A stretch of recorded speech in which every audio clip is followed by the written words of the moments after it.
The following is an AZPM original production. For AZPM, I'm Mark McLemore, and this is Arizona Spotlight. Coming up, learn about a program that's helping people in our community living with aphasia to regain their reading and speaking skills, and it revolves around making some new canine friends at Pima Animal Care. And sharing memories of the Twilight Zone with Joseph Dougherty, the author of Rod Serling at 100, One Writer's Acknowledgement. Those stories are next on Arizona Spotlight. Often the result of a stroke, an infection, or a brain injury, aphasia is a complex condition that affects more people in the United States than Parkinson's disease, but is much less talked about. For 35 years, speech-language pathologist Dr. Fabi Hirsch-Cruz has been helping those living with aphasia, currently at the Saguaro Center for Speech and Language. They have just teamed up with Pima Animal Care to launch a new reading program known by the acronym A.R.F.F, or A.R.F.F. Here is Dr. Hirsch-Cruz and 3 participants in the program, Melissa, Clay, and Rona, to tell us more. For those of you who don't know what aphasia is, you're not alone.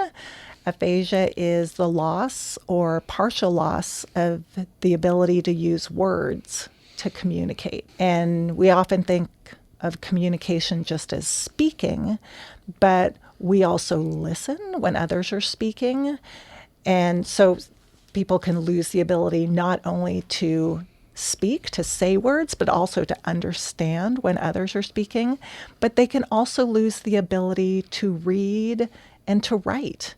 And that's why this program has been so important. We're working on all of those areas, but especially the reading part and the speaking part. An important thing to know is that aphasia impacts language and communication. It doesn't impact cognition. It doesn't impact thinking skills. So the people in our group, smartest people I know, you have to imagine that's doubly frustrating to know exactly what you want to say and for those words to not be able to come out. That's why it's so important that we have programs like this in the community to help. Tell us about this new program that you're trying out this summer.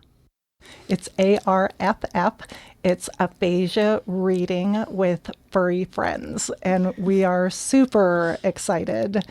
I got a call from the new director at the Pima Animal Care Center, Steve Kozacek, and he asked if I knew any people who have aphasia who might be interested in reading to dogs. And I was so excited because I've wanted to put together an intensive program to work on speaking and reading, and I already knew people who would be great people to bring with us in the first session, and so I couldn't be more thrilled. It's an intensive 8-week program. We meet once a week, and part of the session is spent with very structured, evidence-based treatment protocol. And then the second half is reading aloud. And we all chose books together to read to the dogs. And then we spend time in small groups practicing the reading to become more and more fluent and confident. And we couldn't have a better audience. I'm sure those pups are going to be so excited to listen, no matter how we do. So, well, let's talk to some of the friends you brought with you today. And I'd like to start with Melissa. Hi, Melissa. Hi. Tell us, how long have you been associated with this group and what brought you to the aphasia group? About 2 years, I think, when I went to go do it. But I've been doing really good. She does pretty amazing and get better for me. So yeah. What was your initial diagnosis? Did someone have to tell you that you had aphasia, or were you aware there was a problem? I had no idea. I know that I had a stroke, but I had no idea aphasia. I had probably maybe 2 years is when I started to know what it is, but now I know what it is. That's for sure. Yeah. And now I know what I do and how do I see it. Yeah. Have you found a strategy that helps you to connect with the words you need? Yeah, I actually have one of this one. It's called... So you've got your tablet. Yeah. So Yeah. if I try to do something, I can say real quick to do it. When you're at the store, when you're out in the world navigating your life, do you find that people are patient? People are willing to make the commitment to communicate with you? Or do people you think don't give you the chance? I have a few. There's a lot of people that can't. They always like... It's hard for me to do that. People do want something real quick. They say for me, I can say something. So if I'll say something like, hey, how are you? Or yes, you can do it. For me, I can do it. But then if I can't do nothing, because I'm that people get a little weird. But I have a few friends that can do it, and they do for me. And Well, speaking of friends, did you find the group to be a welcoming place? Have you made friends there? absolutely. I heard I have my best, my very, very best for us now. so your best friend Rona is here with us Absolutely. today as well. Yeah. I heard you also might have met someone special in the group. Absolutely. Andy. Me and Andy, Andy. now. Yeah. And I've talked to Andy before. Yeah, she said that she wanted me to go, so that's why. So Dr. Hirsch asked you to go instead. Yeah. Take Andy's place this time. 'Cause That's he'd what been she on- wanted to do. he'd been Yeah. on the mic before. Yeah, she's amazing. She really is. Okay. And for him, she's getting really good for him, you know? So when I can't, she's pretty amazing for me. If I can't, she does it for me. So And having a relationship with someone who also has aphasia, do you think that the two of you are stronger together working through your problems? absolutely. Yeah. Absolutely. Hi there, Clay. We've never met. Can you say something about what joining the group has meant to you? Yes, it's positive all the way around. So positive all the way around. Yes. Beautifully said. Before you joined the group, did you have someone in your life, someone at home maybe, who would take the time and really help you to build your communication skills back? Not so much to family, but I'm a veteran, and You're a veteran, yes. yes, so I get treatment all day VA. You get treatment at the VA. Yes, also, and speech therapies guided me to the Fabbies, and between the two of them is good. It really. I'm not talking so good today. When you heard about this program to read to dogs, what was the first thing that you thought? My first thing was reading to dogs, but it could be very cool. Very Yeah. cool. Yeah. Yeah. Well, I hope you make a new friend in reading. Do you think anybody in the group might be taking a dog home with them? No. No. We had to promise want each to. other. I Rona want to. made us all promise that have a pact that we wouldn't bring a dog home. Yeah. And Steve said we're not allowed to have that pact. Why do you think that was important, though? What if you make a connection? No. No? Do you have dogs at home? Yes. Oh, okay. So Yeah. you can't bring a new one. No. home. Yeah. Rona, I know from meeting you at the group before that you like doing things like off-roading, right? And you're kind of an outdoorsy type person. Tell me about what being part of Fabi's group has meant to you over these years. She had a what? Me. Yeah, when I first interviewed you, you were reluctant to even say a word. I know. Yeah. Yeah, and now you're going to read to a dog. Yeah. I know. She's amazing now. She's getting so good. She really is. Thank you. What has your friendship to Rona meant to you, Melissa? Oh, You know, at first, I went over here and she went over there, and I don't know. Every day we know each other and things that we used to do, but we didn't really knew each other. Yeah. But now, Yeah. and when I can't do it, she'll do it, and I'll be like, "Oh, thank you." Yeah. And if she can't do it, I can do it. Here, you Yeah. got it. So it's just the both of us. We can do different together, Good. and Yeah. it's pretty amazing. I love him so much. What's a strategy that you have found through the group that you use every day to communicate? My home. Your phone. Yeah. And the same question I asked Melissa about people. I always wonder about the situation when you're out in the world, just being yourself. Are people sympathetic? And yeah. Some you're Yeah. making the kind of wishy-washy Yeah. hand symbol. Yeah. And mean and I know. Tell me something about a good interaction you've had, though. Has someone ever gone the extra mile for you? Yes. Yeah. My hon. Yeah, go ahead. Sure.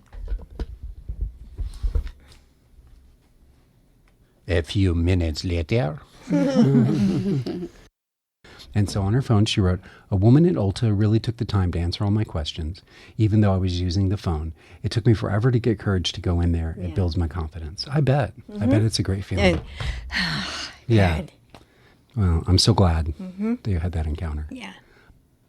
Every time I've interviewed Fabi and we've talked about the numbers of people who are having communication difficulties and are letting that shut them off from living. I think it's shocking for some people to hear that over 2 million people in the U.S. are living with aphasia. And that means about 6,000 people are living with aphasia right here in Pima County. Huge number of people who are likely at home feeling alone and isolated. And so it's really important that we provide opportunities both for people to practice their skills and to strengthen their communication ability, but also to feel supported and to meet one another and share their successes and their strategies. So I am very sad that our current group is wrapping up. We just finished our last week of practice, and we'll be reading to the dogs next week. And I don't want to let this group go. They have really come together. They support each other. They've come so far in the 8 weeks. And if we can find the funding to support another 8-week program for them, so we're hoping that people will find it in their hearts to support the program. You can make donations at the Friends of Pima Animal Care Center website and indicate what inspired you to make a donation. You can put aphasia or you can put A.R.F.F, and that funding will go directly to supporting our reading program. Thanks to Dr. Fabi Hirsch-Cruz, Melissa, Clay, and Rona for coming to the studio. The entire aphasia group visited Pima Animal Care earlier this week, and we have some photos of the group members reading to the dogs on the Spotlight page, along with links to get in touch with the Saguaro Center for Speech and Language. Ask any person over the age of 30 who grew up with a TV about what the most memorable episode of The Twilight Zone was to them, and you're likely to get a fascinating answer and a dose of happy nostalgia.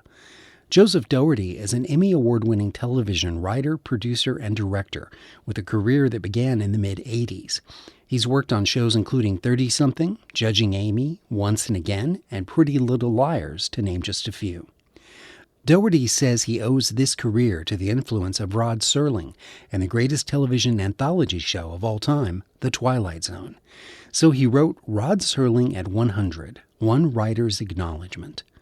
Rather than a detailed biography, it looks at many of Serling's most impressive accomplishments, from his bold dramas in the days of live TV to the unforgettable episodes that once seen can stay with a person for a lifetime. The Twilight Zone, when I was probably too young to watch it. My parents were either indulgent or neglectful, depending on how you want to look at it. But I'm old enough to be watching the original broadcast run between 1959 and 1963. Was there a standout episode that made a big impression on you at that age? Yeah, the one that scared me the most was The Shelter. Mm-hmm. I don't know what the original broadcast date was, but it was close enough to the Cuban Missile Crisis to just add an extra layer of just, oh my God, to it. Yeah, I remember not sleeping that night. You know, I think as a child, it can open your eyes to how hostile people can become. And that's something that came through in that and The Monsters Are Due on Maple Street and everything else. So what was your main inspiration in writing the book Rod Serling at 100? I think it was an opportunity more than an inspiration when I realized we were coming up on his centenary. He was born on Christmas Day in 1924. And I've never made a secret of the fact that I really credit my exposure to his writing in its different forms as the primary force in my being able to have a career. And I felt that it was time, if I was going to say something about him, and if I was going to say something about my relationship to his writing, that I should use his birthday, I should use his centenary to, give him a birthday present. I just wanted to make sure I'd said some things out loud about what his writing meant to me. And I discovered some new things when I was doing the book that I didn't realize until I sat down and started looking at these episodes again. And it's not just the Twilight Zone, it's his career as a television playwright, one of the formidable forces in television drama in the early 50s. Yeah, you point out early in the book that there was no model for being a television writer. Serling looked up to people like Paddy Chayefsky, certainly, but he didn't follow the blueprint. He designed the blueprint. He did. And I think he also, the writers that influenced him were not television writers. He's a contemporary of Chayefsky and Horton Foote and those guys. You see this kind of group figuring out how to do television drama, which was very intimate, because at the time it was a small screen on small sets. So it was the men like Serling who knew how to write strong dynamic scenes between a small number of characters. I think you hear a little Clifford Odets in Rod Serling. But he's pretty much a man of his own invention. I recently rewatched the Ray Bradbury Theater program, which was produced back in the 80s. And I was struck with how many stories revolved around the sense of longing, that there's such a strong nostalgia in Ray Bradbury's work. It just permeates everything. But I didn't really consciously become aware of how much it permeates much of Rod Serling's best writing until I read your book and the first few chapters where you focus on his longing stories, his second chance stories. Part of the process about thinking about him was thinking about where he came from. And Rod Serling was, he grew up in the Depression. He grew up in Binghamton, New York. He had a fairly conventional education that you would have gotten in a reasonable-sized town at that point. He probably had a class on civics, which is something I don't think people are getting anymore, plus literature courses that would have been much broader than what you would get in a high school today. I think there'd be a lot of poetry in there. Yeah. I remember it was like, that was a period where they gave you the big poetry anthology book.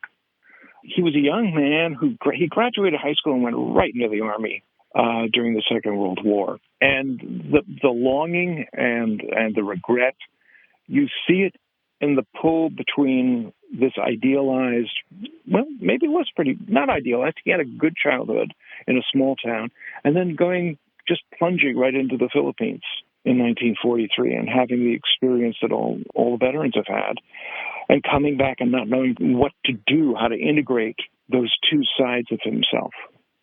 So it's like Binghamton of his childhood exists on the far side of World War II. And that may put the more painful aspects of the nostalgia. Because you can hear him long, and then you can hear him realize that there is no way to go back. And we have to go forward, and we can hold it, but we can't return to it. Most of those longing stories, someone wants to return and they can't.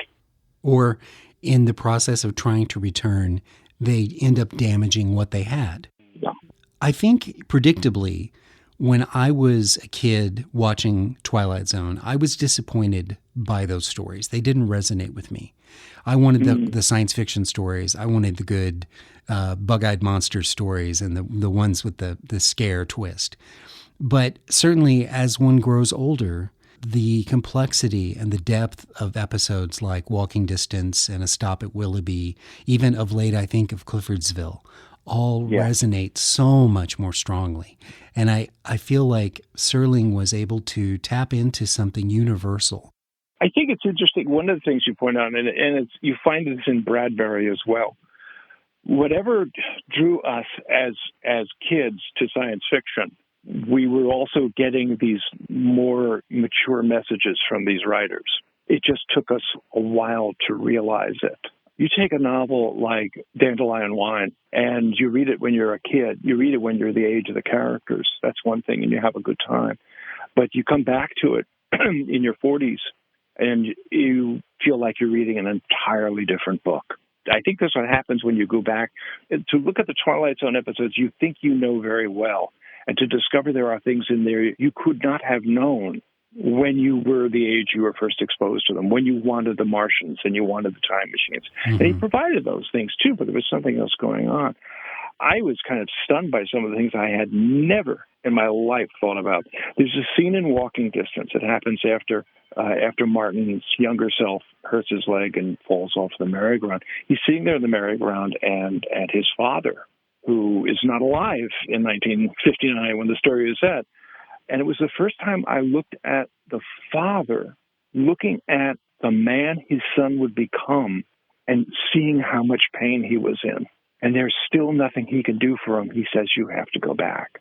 You have to let the boy have this summer. It's one summer to a customer.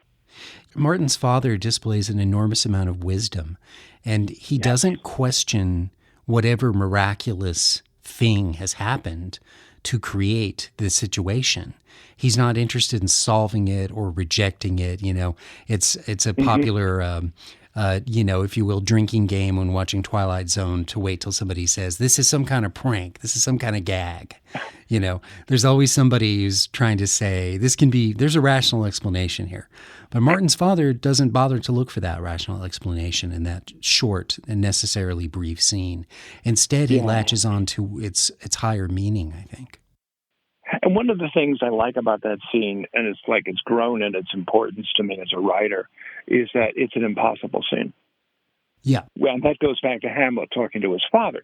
The idea of what you can do in a scene when you have two characters who should not be able to communicate with each other. And credit not only to writing, but to Frank Overton, who plays the father. Tremendous actor. People have seen him all over the place, but they don't really know his name. Frank Overton is also the sheriff in the film version of To Kill a Mockingbird. Oh, yeah. It's one of my favorite films. Frank Overton is the man who has the line, Sam Early fell on his knife.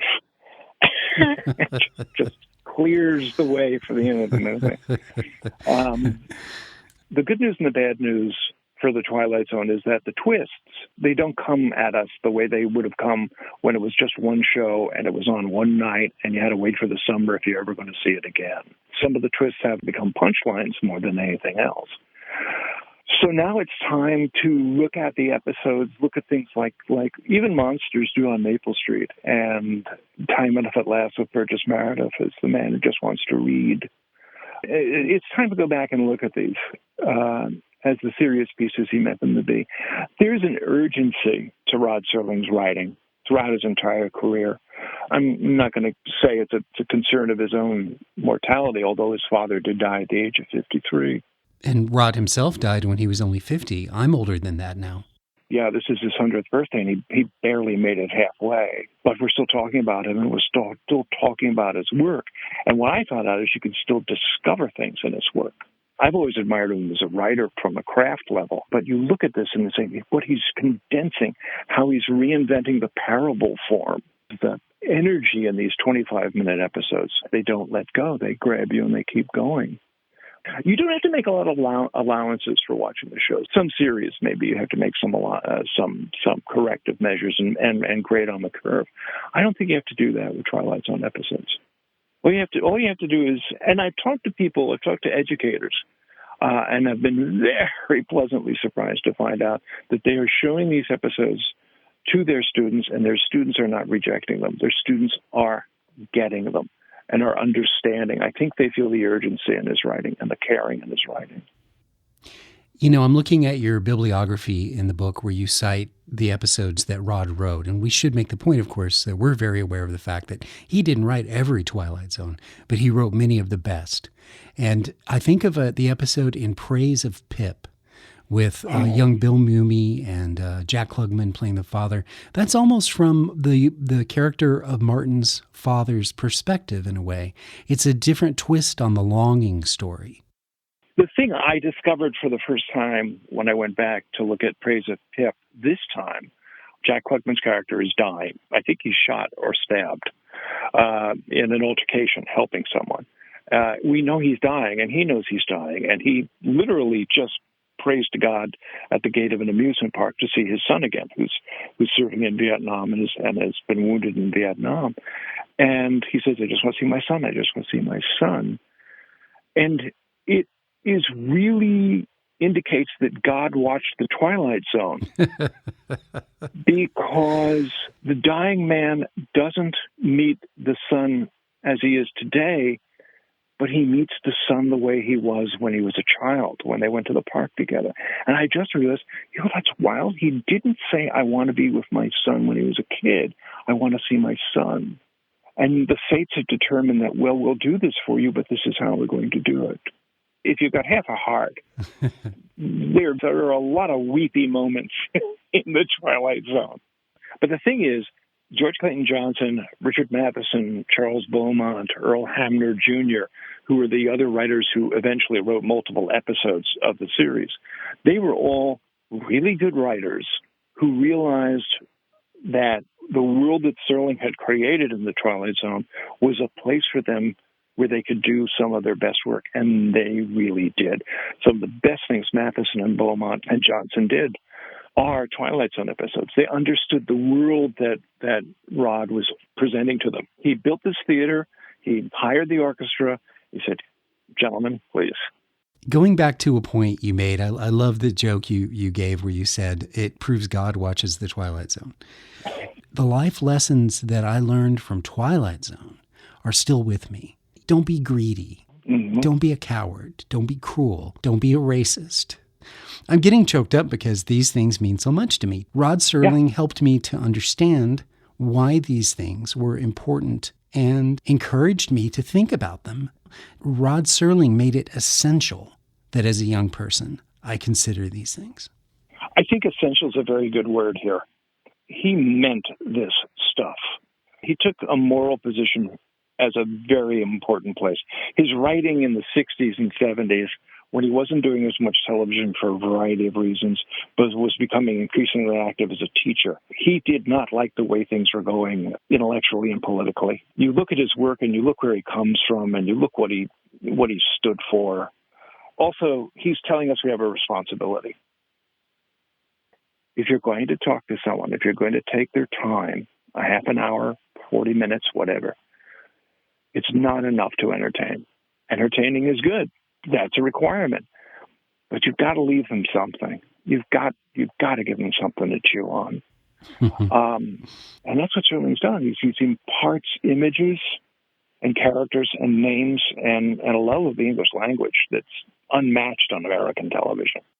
Yeah, there's a great quote from you. I believe it's spoken words were his music, and he loved a good solo. God, that's what. Yes, there are so many.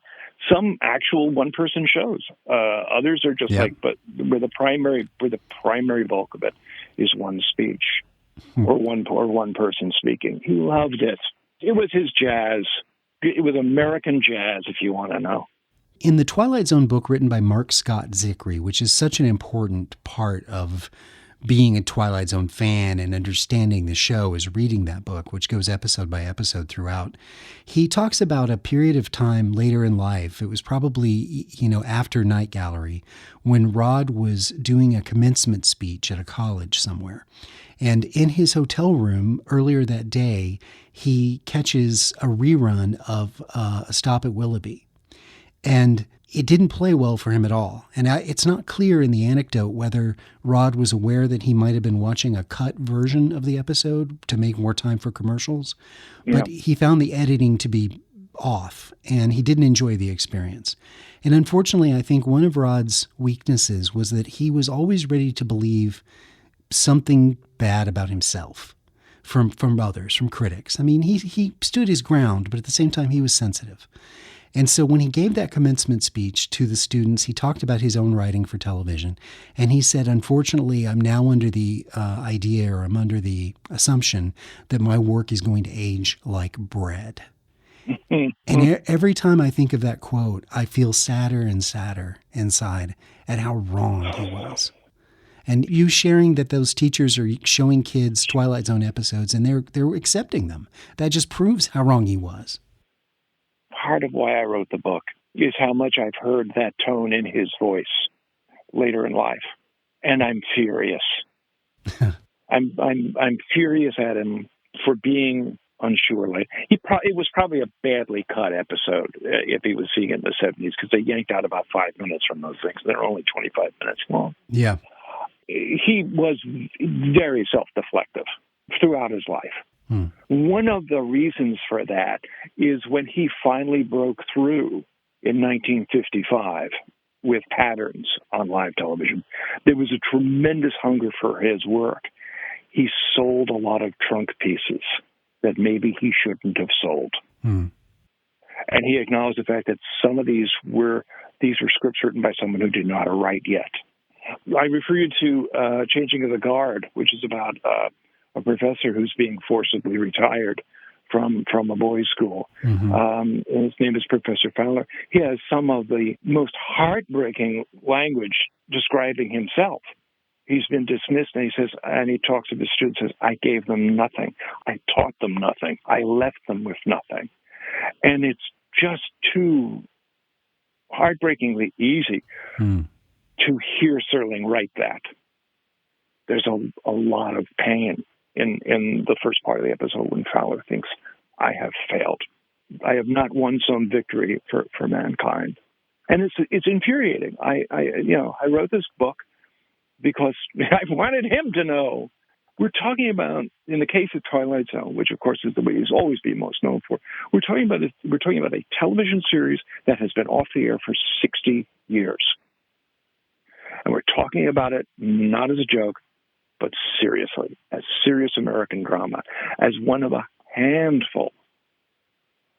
very small handful of network television programs that have endured that long. 60 years? I kind of dare you to walk out of the studio right now and say the Twilight Zone to the first person you meet and have them not know what you're talking about. Rod's brother Rob, and why anyone would name their children Rod and Rob, I will never understand. But his older brother ended up retiring out here to Tucson and lived the last few years of his life here. And a colleague of mine at the station went and interviewed him once. And we have it in our Halloween show from that year, like 10, 12 years ago now, where he talked about growing up with Rod and some of the things they shared. And he told me this anecdote, and I thought you would appreciate it. He said that every year in New York, they would air the movie King Kong on Thanksgiving, the $1 Million movie or whatever it was, would show King Kong. So the family was gathered together for Thanksgiving in New York, and Rod and Rob were in the study watching King Kong. And it's finally time, dinner's ready, and so Rob's wife comes in to let him know. And they're both laying on the ground in the study, just crying their eyes out. And she goes, you knew that monkey was going to die. Like, you knew how that movie ended. Don't give me this. But no, they had to cry their hearts out. And Rob said, the quote was, he had a very gruff voice, Rob did. And his quote was, we were rank sentimentalists all the way to the end. I'd call him out on this. I think there's a difference between sentiment and sentimentality. And I think they were men with sentiment. There's nothing bogus about either. And he was a great writer, too. He wrote a wonderful little book called She'll Never Get Off the Ground, all about the first commercial female pilot. And he wrote it about 30 years before it happened. Well, although I'd seen many episodes growing up, I finally got to watch the entirety of Night Gallery a few years ago when it was commercially released for the first time. And I enjoyed the heck out of it. And it's important to state that Rod had less to do with Night Gallery than he ever had to do with Twilight Zone. But he still wrote some great scripts for Night Gallery. And so for people who might have this preconceived notion that Night Gallery was cheap compared to Twilight Zone, wasn't as good, what do you want to say to people who might feel that way? I used to agree with them. And it wasn't until I went back and seriously looked at the series. There are not as many gems. It's a very different world. He was going for some different things. You should start with the triptych, which was the original pilot called Night Gallery, which is 3 stories. And actually, one of them was directed by this kid named Spielberg. I don't know whatever happened to him. Yeah. But you have to be a little more patient with Night Gallery. One of the sad things about it is it shows you how television production had changed in 10 years, where the Twilight Zone feels very much like a handcrafted work, where you do feel a little factory action going on. With Night Gallery, it was being produced in a certain way. The thing I said in the book is annoying too. Is like it was made very economically, and one of the ways you save money is you don't shoot at night. You shoot day for night, which is never convincing. Things are all kind of blue, and I realized that one of the problems with Night Gallery is it contains very little night. If it had a little more real night. I think the Lovecraft adaptations are good. Serling's They're Tearing Down Tim Riley's Bar is like, it's sort of like the final work of a trilogy that started back in Patterns and Requiem for a Heavyweight and comes through the Walking Distance and Willoughby and Twilight Zone and finds its finale with Randy Sloane. You always know you're in good shape when the character's name's Sloane. He really liked that last name. I think there's like a half a dozen of them. I'd say Serling's adaptation of Cool Air, which was a H.P. Lovecraft short story. Which is a Lovecraft short story, and which I kind of rejected when I was in college because he changed some things in the story, and I just wanted. And Lovecraft is almost impossible to directly adapt. Yeah. And I talk about this in the book too. It's like I was angry. Why did he change this? Why did he change this? And it took me a long time to realize he was adapting. Yeah. It was another form that had other requirements. Well, I should have known that Rod Serling also adapted a short story by R.C. Cook called Green Fingers. That's one of my favorite episodes. Green Fingers is wonderful. The closing scene with Cameron Mitchell, whose character's mind has been hopelessly shattered by the experience. And he's able to convey that in just the last few words of dialogue. You know this man will never be all right again. He is over the edge. I would put Green Fingers on the top of the list because it has the first half of it is just a two-hander between Cameron Mitchell and Elsa Lancaster. Mm-hmm. And the dynamics of that scene go back and forth and back and forth. You think one person's in charge, Green Fingers. I think Green Fingers represents what Serling might have wanted the series to be. He says he did want it to be more gothic, and you can't get much more gothic. You're a wonderful human being. You like Green Fingers. Well, thanks very much. Thanks very much. Well, I never got over the damn thing, like you said. It's writers want to be remembered. It's written the way it is. I'm sorry. I'm walking all over you, but just basically I'm really excited about that piece. And the ending, it's the fact it's breaking the fourth wall. Yeah. Well, and his hair. His hair is turned white, and I feel like he is, like I say, he's hopelessly insane, and that's why he's breaking the fourth wall. Only an insane character can do that. He just wants us to know something. lest we make the same mistake. I have to go. I have to go in the other room and watch it again now. Oh man. Well, I can't think of a better way to end it. Probably. I mean, there's going to be a lot of editing involved in there, but that's okay. I enjoyed every minute of it. And I'm glad you like the book, and I hope other people like it too. This stuff is what shaped me and gave me the career I've got. So it's just basically this period of giving back. And that's why every time I've talked to people about the book, I'm so glad I wrote it. I'm so glad it's gotten the reception it's gotten. I think I did good.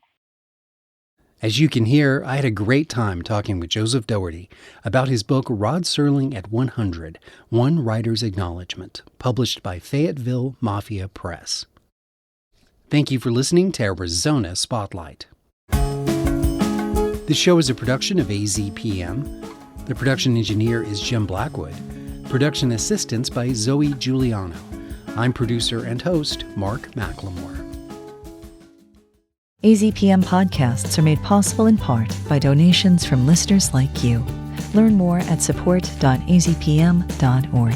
Thank you.